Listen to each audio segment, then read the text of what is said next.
Hi students, in your previous class you have studied some branches of science, example biological sciences, physical sciences, social sciences. Then what is science?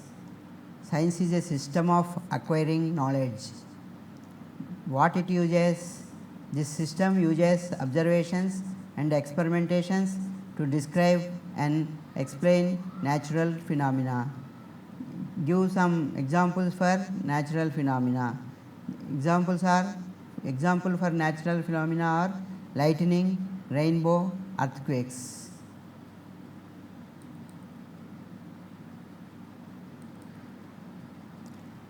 Then which steps are followed in scientific method?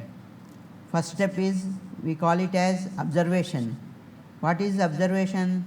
Observation means information received through senses, through our sense organs. That is we call as observations.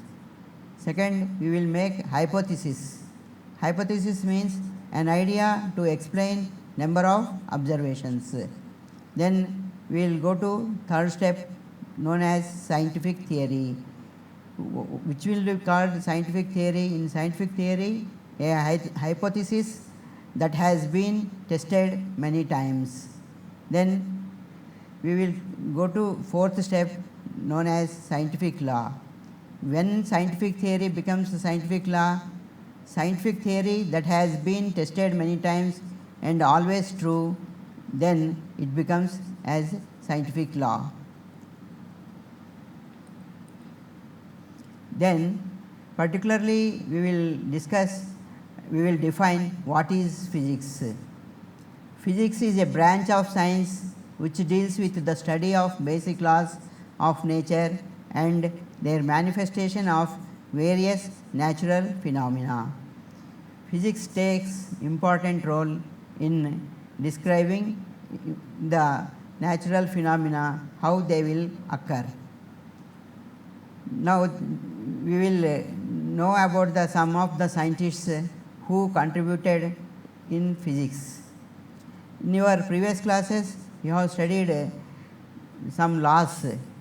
Those are Newton's law of universal gravitation, Coulomb's laws in both magnetism and electricity, and some of very important are discovery of C.V. Raman.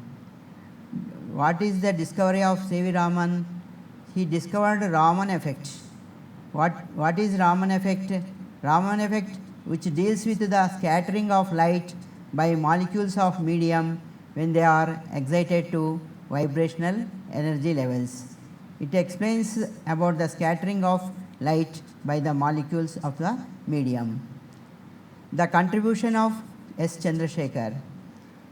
Chandrasekhar worked on structure and evolution of stars. He calculated the Chandrasekhar limit. It explains the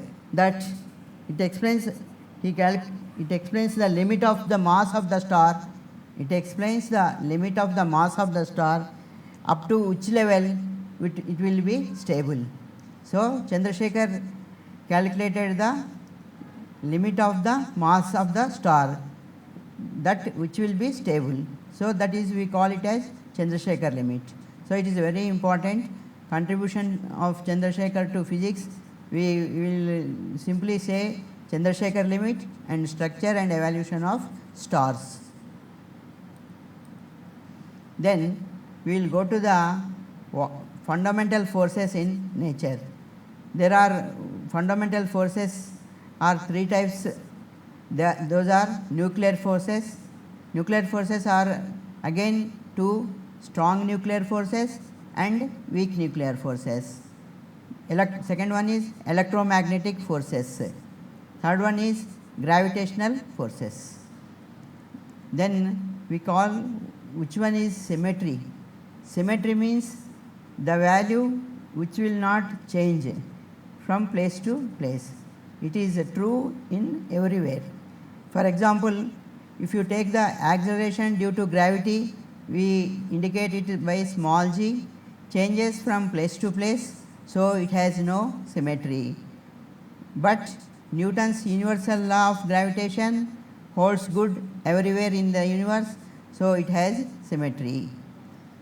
Students, today we have discussed what is physics and the definition of physics and contribution of some scientists for physics and what are the fundamental forces in nature. This will help you for your IPE examination, first year examination. Thank you.